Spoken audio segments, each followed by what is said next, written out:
Good morning. Thank you, and I mean that sincerely. Thank you for, well, honestly, thank you for allowing me to do what I do on Sunday mornings with you. This means so much to me, doesn't it, Marty? Yes. Do I bounce around the bathroom on Sunday mornings talking about how much I love this? And what's interesting, some of you all may or may not know this, I'm a professional speaker. This is what I do. And I travel and get paid for it and everything, but I don't get this excited like I do on Sunday mornings. I do because two reasons, I think. Number one, I get to work with, sorry, Travis, the most beautiful woman in the world. I thought Marty was right there. But, I know, yeah. Travis says he'll own the goddess thing on a Sunday morning. That's cool. But the other thing is, every Sunday when I'm done, and I don't know what I'm going to talk about next week. And then life, God, the universe, all the same thing, says, guess what? This is what's on the agenda. And a lot of times it's what's on the agenda for you. A lot of times it's what's on the agenda for me. But what I find out is we have the same agendas, don't we? It seems like. I'm going to conclude talking about this book this morning, although I will never stop talking about this book. This is Edwin Gaines' The Four Spiritual Laws of Prosperity. Now, when we began this book a couple of months ago, as our tithe from Sangha, we bought 50 copies and gave them to a number of people who were here. I just want to point out something statistically non-judgmental, and that is that statistically, even given a book like that, only about 5% of people will read it. And it's amazing. The books you don't read won't change your life. Have you ever discovered that? I have found that to be true, you know? Henry David Thoreau says, how many men can look back and see how their life changed and mark it by the reading of a book? That's why I read 50 books a year, and listen to probably another 10 or 20. Do you know how easy that is? It's really easy. Someone pointed out to me that if you read 30 minutes a day, and I'm a slow reader, I really am. I read 30 minutes a day, that's a book a week. And it's amazing what can happen for you. Edwin Gaines is my friend. Edwin Gaines I consider to be my spiritual mother. That is because I read the book. It's not the other way around. I just want you to know I'm not endorsing her book just because of that. It's a phenomenal book, and I want to talk about and close with by actually tying this into the Bible. Please tell me, what is prosperity? Because if somebody comes up to you and says, what's Will been talking about? And you'll say prosperity, and they'll say, oh, really, money? And you'll say, no, prosperity is, say it with me, please. A alive physical body to provide a comfortable worldly home for the spiritual beings that we are. That's one aspect of prosperity. The second aspect of prosperity is relationships that are satisfying, nurturing, honest, and work all the time. If you didn't watch my talk last week on relationships, it will go live. Actually, it's going live right now at willbowenvideo.com. What's interesting, go back one, Jessica, if you would. I want to make a comment about that one. When we talked about, back. That's okay. I want to talk about the aspect of nurturing, and that is that when we think of nurturing, we have this idea of, oh, poor baby, let me nurture you, what you've been through. Nurturing means to encourage someone's growth. It doesn't mean to sit there and waddle with them and go, oh, you poor thing. It means to say, okay, yeah, I get it. Now get up. What are we going to do? Okay. Next one, please. Prosperity is work that we love so much that it's not it's play. And finally, prosperity is all the money you can spend. Now, hold on just a second. How do we get there? What are the things that we've talked about? There's 4 things that you need to do to get these 4 things. And I'm sure many of you remember. Number 1, Mary. Well, no, I just wanted to say, you know what? We all kind of shouted everything out for the first 3. Yeah. That didn't happen on the last one. Did you notice that? I did not, but I'm glad you observed that one. All right, then you know what? Mary, thank you. Thank you very much. And normally I wouldn't do this, but I think she's right because it ties into what we're talking about. Say this like you mean it. Say it without me. Come on. Prosperity. All the money you can spend. All the money you can spend. Say it one more time. All the money you can spend. And that's what we're going to talk about today. Thank you, Mary, because we need to talk about the fact that we feel like somehow money is for everybody else except us. And we go through that often societally, through the teachings of our family, certainly from our friends, and we are also taught, and this is not what I'm going to talk about today, but boy, I can preach on this, and I've done it before, that we have this misconcept that people with money are bad. That is perpetuated to keep you from having money. And it's not perpetuated by the people with money, it's perpetuated by the people without money, to legitimize their own inactivity of becoming prosperous. Why would I want to become like them? People with money are bad. Whew. I want to tie all that we've talked about together today and do it using a parable from the Bible. Because here's the deal. You can forgive everybody all the time, as Edwin recommends. You can tithe every time to where you're spiritually fed. You can write and monitor your goals, and you can also seek, discover, and follow your divine purpose and still not be prosperous if there's something very key that's missing.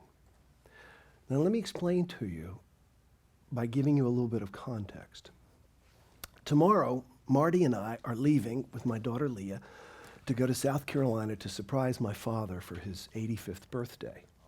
It's particularly a surprise because his birthday is not for another month. So we are showing up, and since y'all don't know him and this video will be delayed a week, I'm not really concerned about him finding out. But the thing I wanted to explain to you was that I'm not from the Midwest. I'm originally from South Carolina. So as soon as I get there are going to be certain things happening, such as the consumption of moon pies, boiled peanuts, and if I have, I'm going to take Marty shagging. Now, when I say shagging, most people do just like you just did. I grew up my whole life, the word shagging is you look it up, it is the official state dance of South Carolina. The legislature voted it in. It is the official state dance of South Carolina. If you go back and watch the movie Shag, which was long before The Spy Who Shagged Me or whatever the heck it was, if you go back and not watch the Austin Powers thing, but if you understand that there's a very rich culture on the Carolina coasts of dancing to what's called beach music. Now, when you hear beach music, most people think, the Beach Boys, Jan and Dean. This is the Drifters, the Tams, the Swingin' Medallions, okay? And the shag is a slow jitterbug. It's got all the turns and everything like this and the pretzels and everything. I grew up doing it. I used to teach it when I was a DJ at a bar. Now, what in the heck does that have to do with anything? Because I wanted to say the word shag and watch y'all freak out. Because you don't have the contexts sociologically that I do around the word. Therefore, we think we're understanding each other when we're really not, right? When I said I want to take Marty shagging, you should have seen your faces. I need to invite you as we talk about this parable that is going to tie everything together today to understand what you think you know about this parable you do not know. This was spoken when Jesus Christ spoke this particular parable, and it's the parable that everyone knows. It's the most, have you done this particular talk? Oh, of course I've done that talk. Everyone talks about this. But when Jesus spoke to people, he was not speaking to people in Kansas City, Missouri in 2015. He was speaking to Israelites back over 2,000 years ago who had different beliefs, different concepts, and everything was different.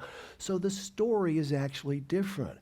And what I mean is that as I explain to you the story, the real story of the prodigal son, you'll understand how it all ties together. You know, it's funny, when I first went to ministerial school, I saw this minister who had a Bible that was just dog-eared, written in, and everything like that. And I thought, I want one of those. It only took me 20 years to get one. See, just using it over and over. The prodigal son. Raise your hand if you've heard this story, and so, or if you've even heard the concept, the prodigal son. Well, look, the prodigal son has returned. All right. The prodigal son is not about, as I say, what we think it is. The prodigal son actually only appears in the entire Gospels. Now, this is interesting. A lot of Jesus' stories appear in 1, 2, 3, or all 4. This only appears in the Gospel of Luke, which is unique because the Gospel of Mark was the first one written. We know that the Gospel of Mark was written around 40 CE. About 20 years later, the Gospel of Matthew was written. We know that because a lot of that is what is in Matthew is also in in Mark. Then along comes about another 40 years later, Luke is written. Now, the interesting thing about Luke is it has a lot of Matthew and a lot of Mark, but it also has a lot of what's called the Q source. No one's ever been able to quite figure out. We've never found the Q source, but it's stuff that's not in either one. This falls in there, and this is important. Luke 15:11. Now, I'm going to read it to you the way most ministers would, the first part, and then I'm going to point out something significant. Then Jesus said, "There was a man who had 2 sons. The younger of them said to his father, 'Father, give me the share of the property that will belong to me.' So he divided his property between them." So far, so good? Friends, Jesus' audience would have flipped out. Flipped out. The word parable does not mean fable.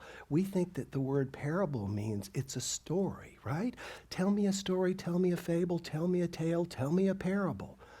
The word parable, the reason the teachings of Jesus Christ have been around so long is that he taught in parables. And the word parable comes from the Latin parable, which means to throw beside. It means to take something that you think you get and understand and throw something that's so totally outside of that beside it. You go, let me explain to you something a little about Israelite culture, okay? Number one, when the father died, everything was left to the oldest. When the father died, 2/3 of everything went to the oldest son. When the father died, 2/3 of everything went to the eldest son. The remaining third was split among the other sons. Anybody notice anybody getting left out here? Okay, yeah. Mom, women, okay, all right. Women were basically, they were non-citizens. They did not count, okay? So get this now. In Israelite culture, you would never presume to ask your father for your inheritance before he were dead, because that is the same as wishing him dead. And if you read the Old Testament, there are 10 commandments, friends, but I've read it 20, 30 times, and I'm here to tell you that honor thy father and thy mother is repeated the most often. Jesus' audience would have jumped up when they heard this and said, he did what? He went to his father while he was still alive and said, I want my inheritance. Wait a minute, it's not even the older brother. This is the younger brother that comes in and says, I want my inheritance. It's only 1/3. What does the father do when he says that? With this great insult, you've got to understand, your son has just come up and said, I wish you were dead. Give me the money. What does the father do? Legally, by the way, according to Israel culture, he could have stoned him to death. Legally. The neighbors would have joined in. What does he do instead? He gives him the money. He fulfills his wishes. He gives him the money. A few days later, the younger son gathered all he had and traveled to a distant country, and there he squandered his property in dissolute living. I love how the Bible says partying. Dissolute living. When he had spent everything, a severe famine took place throughout the country, and he began to be in need. So the citizens of that country sent him to his fields. So the citizens of that country who sent him to his fields to feed the pigs. Anybody know anything about religions knows that pigs are unclean to Israelites. The point of the story is, the dude got the money from the father, went out, partied, and he was as low as he could possibly go. He would gladly have filled himself with the pods that the pigs were eating, and no one gave him anything. But when he came to himself, he said, how many of my father's hired hands have bread enough to spare, and here I am, dying of hunger? I will get up and go to my father, and I will say to him, Father, I have sinned against heaven and before you. I am no longer worthy to be called your son. Treat me like one of your hired hands. So he set off and went to his father. But his father saw him and was filled with compassion. He ran and put his arms around him and kissed him. I like the King James Version better. It says he fell on his neck and kissed him. He couldn't help but hug his child. He was so grateful to see him. Then the son said to him, Father, I have sinned against heaven and before you. I am no longer worthy to be called your son. But the father said to his slaves, quickly bring out a robe. Then he corrected himself. He said, the best one. Put the best robe on my son. Put a ring on his finger. This wasn't giving him a gift. This was a mark of authority. He was being put back into place in the household. And get the fatted calf and kill it, and let us celebrate and eat. The son of mine was dead and is alive again. He was lost and is found. And they began to celebrate. I know Marty's an only child. I have brothers. Anybody else here have brothers and sisters? Okay, let's see how the brother handled this.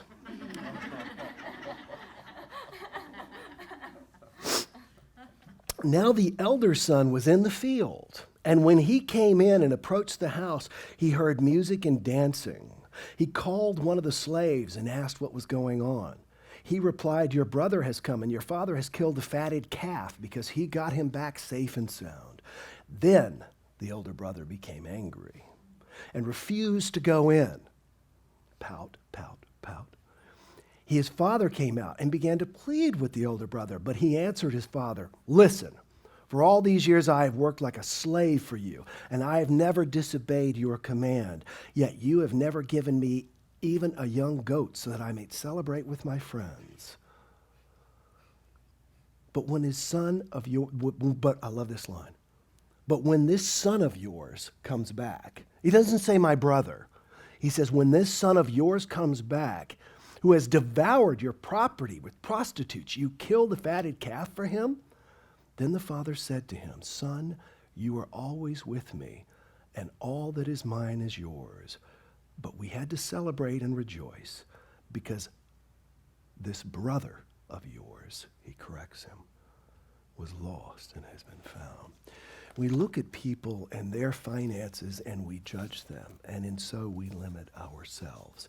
We think that God is somehow going to be offended when we ask. Jesus Christ said, it is the Father's good pleasure to give you the kingdom.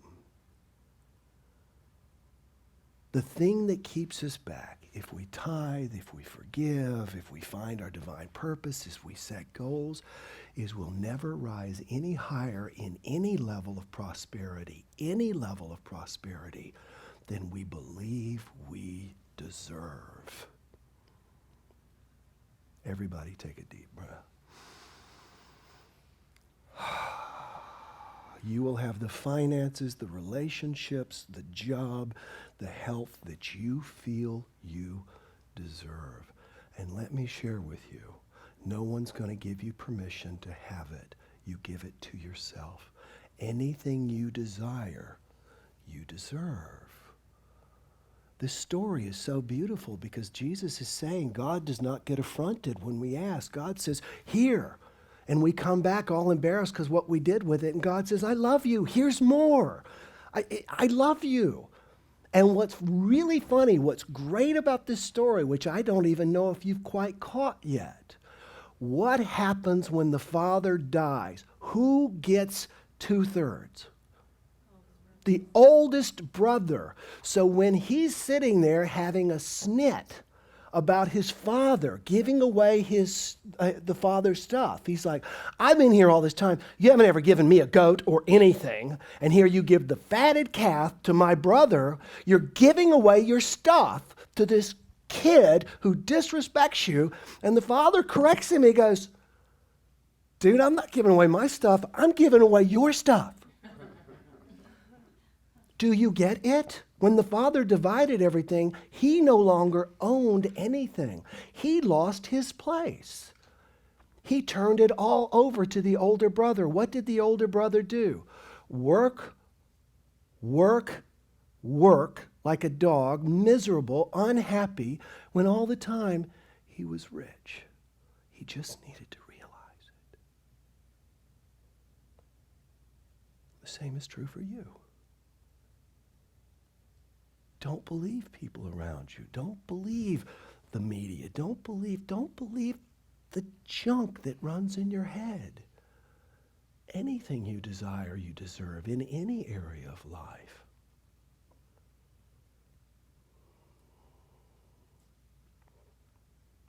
I told you a lie earlier.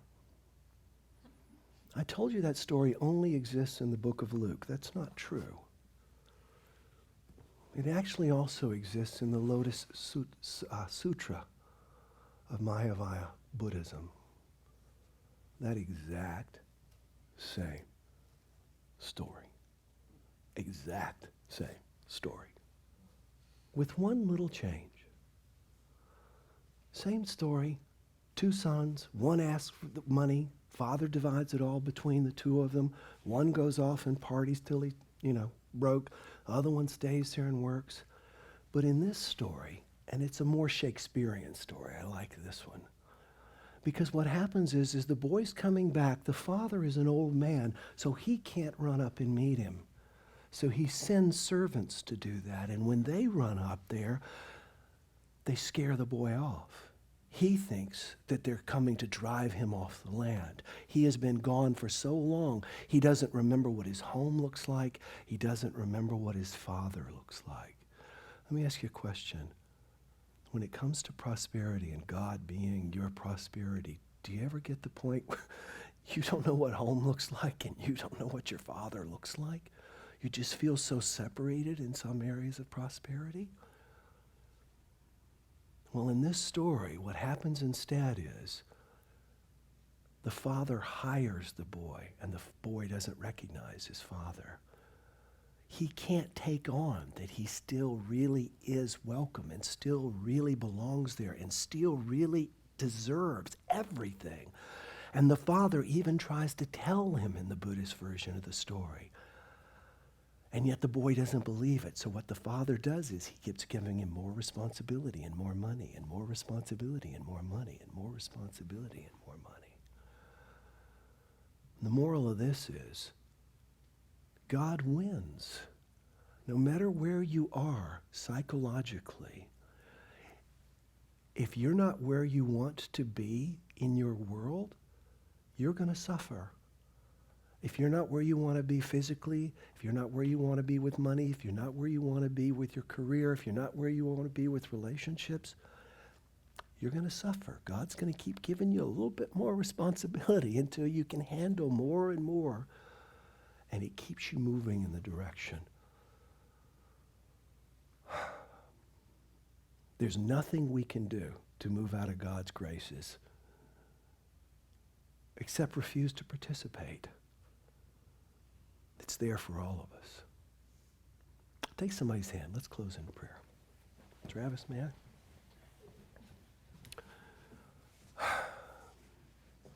God, the hand that we hold is a prosperous hand. The hand that we hold is a deserving hand. The hand that we hold is a loved hand. The hand that we hold is a blessed hand.